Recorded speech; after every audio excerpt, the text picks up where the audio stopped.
The following editorial is based strictly upon my personal research, experience, and opinions. It's heavily based on my graduate thesis and research. I'll include a link to the original document as well as cited sources in the video description. Due to the NDAs I've signed, nothing I've witnessed within specific professional circumstances will be directly cited within the context of this analysis.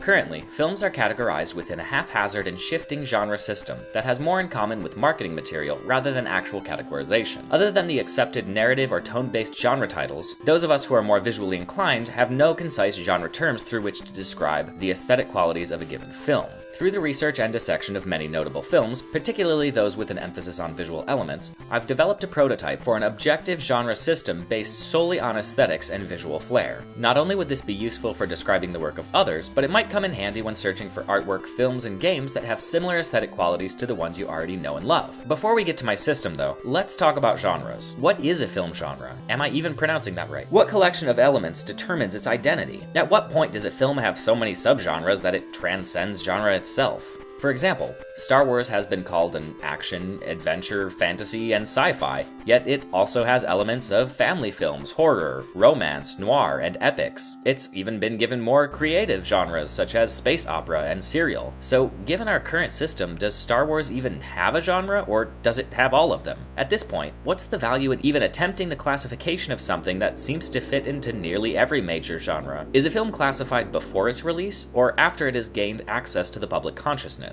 Who even places these classifications? It seems to be different depending on the website you view or the person you talk to. The mentioned descriptors become narrative buzzwords that generally fail to capture anything meaningful about what makes this visual medium worth viewing. Inserted in reviews and on Blu-ray covers like an assortment of randomly selected stickers. How much drama does a film need to become a drama? How many musical numbers must be performed in order to turn the romantic comedy into a musical?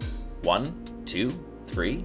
When does a film noir become a thriller or a mystery, and is there a body count or level of tension that transforms these genres into horror? According to my personal research, I could find no conclusive answers to any of these questions. This ill-defined classification system, if we can even call it that, also assumes that all viewers are flocking to the cinemas for a singular reason: to experience a pre-established brand of marketable narrative. While story is a large part of the cinematic experience, it is by no means the only component. Audiences were arguably drawn to the visual stylings, not narrative elements, of legendary masterworks like 2001: A Space Odyssey, and lowest common denominator cash cows such as the Transformers series. Let me pause for clarification. I do not mean to diminish the importance of story and character in cinema.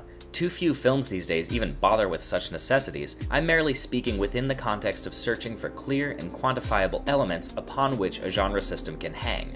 Story doesn't seem to fit the bill. To focus singularly on narrative elements is to reduce the potential the medium has for impact on nearly every other sensory level. Given the complexity of the cinematic experience, why do modern genre identifiers center on the hazy notion of plot distillation? It could be that the critical and advertising population has grown complacent, as relying on an accepted, yet marginally accurate, shorthand requires less effort than engaging in neutral cinematic dissection. In short, laziness triumphs over objectivity and clarity. An additional possibility is that marketing corporations are both reinforcing and capitalizing on the public's comfort with this set of terms. If an advertising company can determine what genre film is trending, they can spin the film they're selling to better fit those trends. For example, We Need to Talk About Kevin is classified by IMDb as crime, drama, mystery, and thriller. I personally see it as a horror film, but have read reviews that describe it as an indie art house movie. Is it all of these things? Is it none of them? Different trailers seem to try and sell this movie as different genres. At this point, it seems as though We Need to Talk About Kevin may strike different viewers in different ways, making its genre identification seem like an almost pointless endeavor unless you're trying to sell something.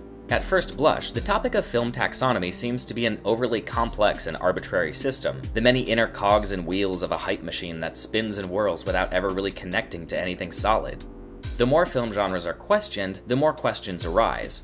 At best, it seems as though film genres are arbitrary terms, with no real established system in place. At worst, they come across as a misleading shorthand, attempting to inspire a potential audience member to buy a ticket through vague plot association alone. Without a strict identification system in place, it can prove difficult to find movies with specific visual qualities. Given no objective visual classification system exists for cinema, it seems a worthy endeavor to create one. Because a single movie encompasses so many elements that make up an experience, it makes sense to focus on those elements in order to be as concise as possible, rather than giving in to sweeping plot generalization. Given the subjectivity inherent in narrative classification, it is most logical to me to group films based on the next most prevalent element of cinema, the visuals. From the genre issues addressed, as well as the desire to create a resource for viewer, artist, and critic alike, the aesthetic genre system was born. How it was formulated, what it is exactly, and how to use it will be coming in future parts of this series. This has been Cinema Cemetery, digging 6 feet deeper into film and culture.